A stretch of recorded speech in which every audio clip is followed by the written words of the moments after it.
Trio-Psycho, on parle d'un sujet qui est hyper intéressant, mais qui n'est pas du tout, en tout cas, pas assez connu de tous, qui est le mieux-être évolutif, un concept que j'adore et que je live by de ce temps-ci, vraiment. Je suis curieuse de t'entendre, encore une fois, toi, psychologiquement parlant, comment ça se décrit, ça, parce que, comme je dis, je trouve que c'est pas quelque chose qu'on jase vraiment de... C'est pas un terme qui est connu, en fait. Non, c'est ça. Le mieux-être, je pense que tout le monde voit ce que c'est. Le mieux-être évolutif, c'est cette idée que, effectivement, hein, le mieux-être qu'on peut vivre à une période de notre vie, il peut Mhm. changer, il peut évoluer, mais il peut évoluer aussi dans sa qualité, en fait.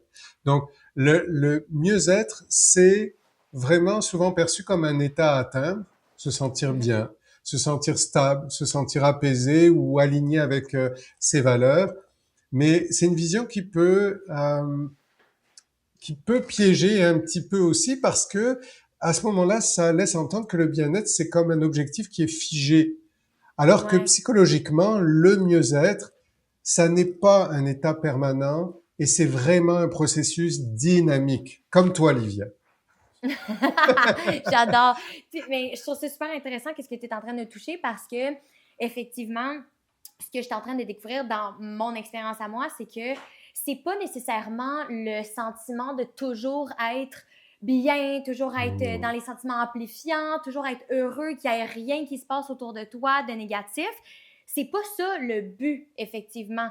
L'état qu'on cherche, c'est d'être capable de danser, j'aime bien cette phrase-là, de danser avec la lumière et la noirceur, tu sais, Ouais, ouais, de cet état-là qui reste bien malgré le fait que tu vis des choses plus positives et plus négatives. ouais, tout à fait. Alors toi, tu dis, tu parles à la lumière, la noirceur. Moi, je parlais de pulsion de vie, pulsion de mort. Ce sont les mêmes notions, exactement, hein. C'est vraiment cette idée de, on doit accepter la fluctuation de la vie, on doit Mhm. accepter que la vie est un défi, au fond, et que on recherche des moments de stabilité, mais ils ont du sens aussi, ces moments de stabilité, de calme et de bien-être, quand on les met en relation avec des épreuves de nos vies qui justement hein, nous mettre davantage au défi. Donc, sortir de l'illusion de il faudrait aller toujours bien. Mhm. Non, l'idée c'est de tendre vers le meilleur, mais c'est de considérer aussi que parfois ce ne sera pas possible. Et plus on considère que parfois le mieux-être ou le bien-être en tout cas n'est pas possible, plus on vit avec cette acceptation que bien, ça fait partie de la vie, donc c'est moins souffrant de constater que ça peut nous arriver. C'est vrai que c'est un concept qui est vraiment très très mal conçu, souvent parce qu'il y a cette idée un petit peu figée. Au fond, on devrait se rappeler que chaque période de vie réclame une une redéfinition de soi, une redéfinition du bien-être. Donc, c'est ça Mhm. hein, qui va nous mener à l'équilibre au fond. Ben vraiment, puis je dis souvent le mot transformer, là, mais c'est parce que je l'aime vraiment beaucoup, ce mot-là. Je pense que ça va être comme une discussion parallèle, mais moi, en tant qu'extrême anxieuse, hypersensible depuis un jeune âge, ben les émotions, veux pas, on le sait, les hormones et les émotions, ça a un gros Mhm, impact sur notre mhm. corps, puis ça dirige beaucoup de notre corps dû aux hormones qui font bouger notre corps. Bref, c'est Ouais, comme, ouais, ouais. ça devient comme, encore une fois, je dis le mot accaparant parce que c'est vraiment comme ça te prend. Puis je sais pas pourquoi, je sais pas si c'est un commentaire à dire par rapport à ça, mais j'ai même tendance à croire que les gens qui justement sont très hyperactifs avec leurs émotions ont tendance à retenir les émotions et ou se faire vivre des émotions qui sont pas nécessaires.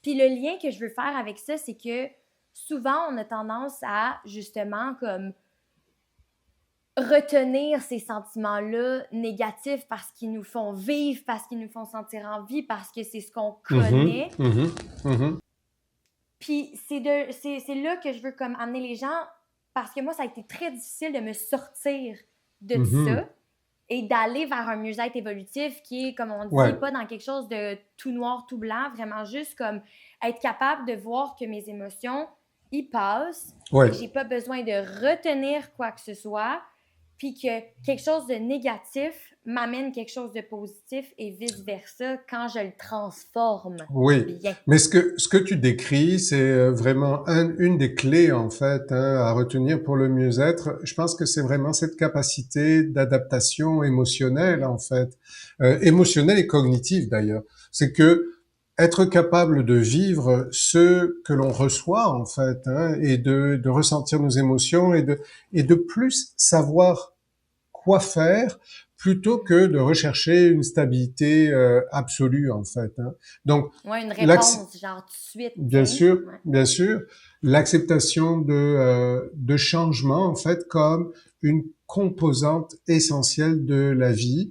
Il y a un autre élément que je trouve aussi important, c'est la capacité à réévaluer ses besoins émotionnels au fil du Mhm. temps.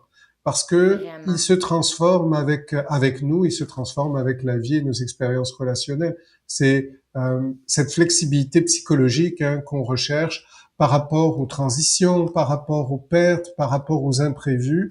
D'ailleurs, on voit que pour les gens qui ont de la difficulté avec l'imprévu, avec les changements, avec les pertes, euh, ces personnes-là vivent plus de souffrance et Mhm. justement un moindre mieux-être. Ils ont du mal à se sentir heureux au quotidien, ils ont du mal à conjuguer avec ce qui les déstabilise. Donc, c'est vraiment ce travail-là, ce rapport à la vie qui est à consolider en fait. Le mieux-être, c'est pas une absence de souffrance, c'est vraiment la capacité de composer avec elle.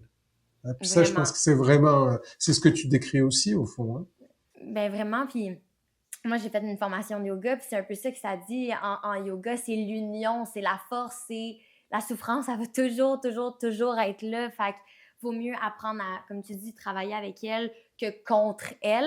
Puis encore une fois, je reviens, ça résonne tellement avec moi, puis j'espère pouvoir comme passer ça aux gens qui ont comme de la misère à comprendre justement comment jouer avec ces émotions-là. Puis c'est Mhm. de ne pas retenir les émotions, autant positives que négatives. C'est là qu'on vient comme vraiment contrer comment que l'humain est fait, puis comment qu'il est Mhm. bien fait même, parce que Ouais. c'est censé come and go, tu sais. Je veux pas le dire en anglais, Mhm. mais c'est censé Ouais, c'est comme un aller flow et en fait, revenir. Ouais, ouais, ouais, C'est ouais. ça. C'est ça, c'est ça. D'ailleurs, ce que montrent en fait les recherches en psychologie et en psychologie positive, notamment par rapport à la santé mentale, c'est que c'est la flexibilité Ouais, psychologique qui est le meilleur ou l'un des meilleurs prédicteurs du bien-être à long terme. Donc, vraiment. les personnes qui sont capables d'ajuster leurs attentes, Mhm. d'ajuster leur stratégie d'adaptation et leur rapport aux émotions, ben, ces personnes-là rapportent un niveau plus élevé de satisfaction face à la vie, même en présence de stress ou d'événements difficiles. Donc, à l'inverse, la recherche montre aussi dans sa cohérence que la poursuite rigide d'un idéal de bonheur et surtout d'un idéal de bonheur constant, eh bien, c'est associé à plus de détresse psychologique, plus Mhm. de frustration, plus de sentiments d'échec personnel. Mais oui, parce que c'est incontrôlable, tu sais. C'est des émotions, c'est pas vraiment contrôlable. Puis j'ai fait une étude, OK? Parce que je commence une mini-série, d'ailleurs, les gens à la maison, soyez à l'affût. Mais je commence une mini-série qui est bien évidemment axée sur la santé mentale. Puis le concept de mieux-être, comme j'ai dit, je le trouve super intéressant. Puis je trouve presque que c'est comme un motto, genre. Puis j'ai fait des recherches. L'Université d'Ottawa, dans le fond, a Mhm. publié un article là-dessus, puis sur les piliers, en fait, du Ouais, mieux-être intéressant. évolutif. Mhm. Puis je trouvais ça super intéressant parce que ça le décrit, moi et mon besoin de tout, compartimenté encore une fois. C'est que ça rend le concept vraiment clair. Puis j'étais comme dans Vas-y, qu'on vas-y, ben l'expose ouais. puis que tu dises des commentaires si jamais t'en as. Mais il y aurait donc 7 piliers qui font en sorte que notre santé mentale peut être dans un état de flow. Fait que Mhm. Mhm. peut être bien et évolutive malgré tout. Fait que premièrement, il y aurait le pilier émotionnel. Comme on vient de dire, c'est Mhm. de se comprendre. Premièrement, parce que c'est généralement la première chose à faire, c'est de se comprendre. Ensuite de ça, de trouver un équilibre. Mhm. adapté à soi, toujours adapté à soi, et de pouvoir aller chercher du soutien quand tu en as besoin. Le Mhm. soutien, les outils externes sont primordiaux, puis ça, je le dis depuis la nuit des temps à tout le monde, c'est vraiment important de pouvoir aller chercher de l'aide et d'aller chercher de l'aide si tu en as besoin. Mhm. Ensuite de ça, il y aurait environnemental. C'est un concept qu'on parle pas. On en a parlé dans une couple d'épisodes, mais je trouve qu'on n'en parle pas assez souvent, puis c'est environnemental. Tu sais, c'est Mhm. notre environnement. Que ce soit personne ou physiquement la Bien place dans sûr, laquelle je suis, tout tu à sais. fait. Mhm. Qui est de, favoriser sa santé, puis son bien-être et sa sécurité. La Bien sûr, sécurité, là, je pense toujours, que c'est comme c'est un mot que Marc, tu m'as toujours d'ailleurs central. inculqué, Ouais, là. ouais. Ben, Mhm. comme à cause de Tribusco, c'est vraiment quelque chose qui est devenu super important pour moi. Merci à toi Mhm. d'ailleurs, là, parce que Ouais. je me le répète vraiment souvent. Je suis comme, c'est vrai que ça change quelque chose dans ta neuroplasticité Mhm. quand Mhm. tu te sens en sécurité dans ton système nerveux. Le côté financier, qui est quand même intéressant, Mhm. parce que, je veux dire, tout le monde est touché par les finances, puis même moi, cette année, j'ai vécu une petite situation qui m'a mis devant un mur que j'ai pas eu le choix de comprendre ce Et pilier-là, de justement. régler. Ouais. Ouais. Qui est de comprendre sa situation financière. Encore une fois, on revient à comprendre.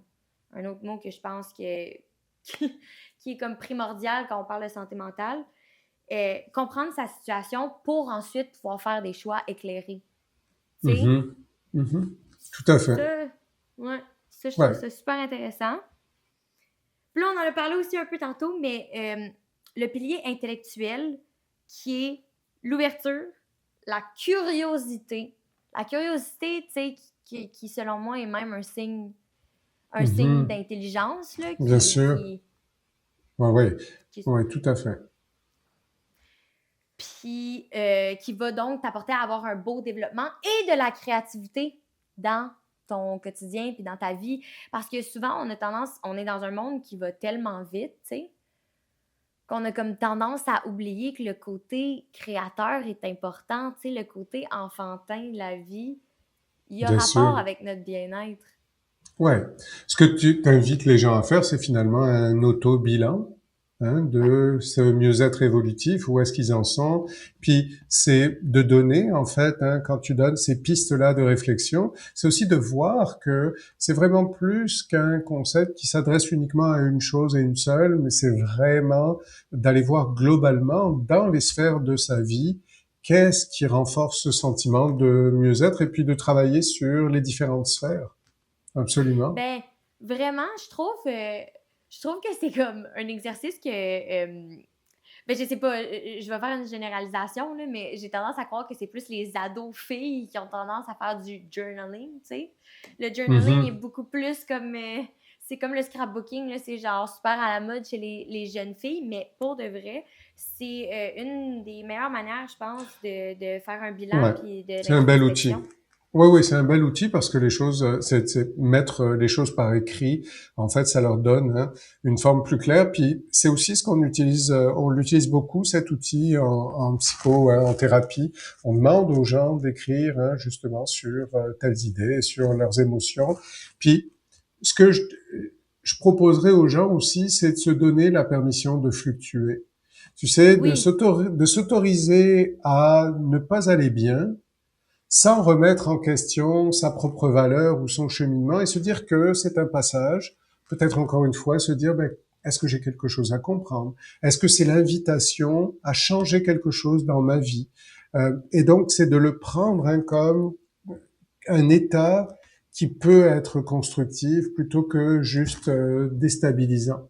Et ajuster ses attentes, en fait. Je pense qu'on a mhm, à le faire régulièrement au cours de sa vie, revoir ses exigences envers soi-même, mais aussi envers les autres, hein. Ça mais aussi, ça peut vraiment. participer au mieux-être. Ben 100%, puis je trouve ça super intéressant qu'est-ce que tu apportes parce que on en a parlé au début de la capsule, puis c'est le fait qu'on a tendance à retenir. Puis justement, quand on vit des émotions, on a tendance à pas faire la séparation entre l'État et toi. Fait qu'on a tendance à associer directement qu'est-ce qu'on vit à Mhm, notre mhm. valeur, Tout vu à qu'on met fait. pas de séparation. Ouais, oui, Puis c'est vrai que ça a été ben, comme un outil qui a été super pratique dans mon développement dans les derniers mais mois, oui, dans les dernières années, c'est de créer oui, une certaine séparation entre qu'est-ce que je suis en train de vivre et qui je suis. Parce qu'il y a, tout à fait. oui, il y a un lien, of course qu'il y a un lien, mais ce n'est pas la même chose. Non, non, on ne peut pas s'identifier à son émotion en pensant que elle est vraiment décrit exactement tout ce qu'on est. Au contraire, il faut apprendre à prendre du recul finalement par rapport à ses émotions. Ça revient à la flexibilité émotionnelle, ça revient à accueillir des émotions qui sont contradictoires sans chercher à les éliminer forcément ou à les contrôler Mhm. à tout prix. Euh, Ça s'apprend la flexibilité émotionnelle, non?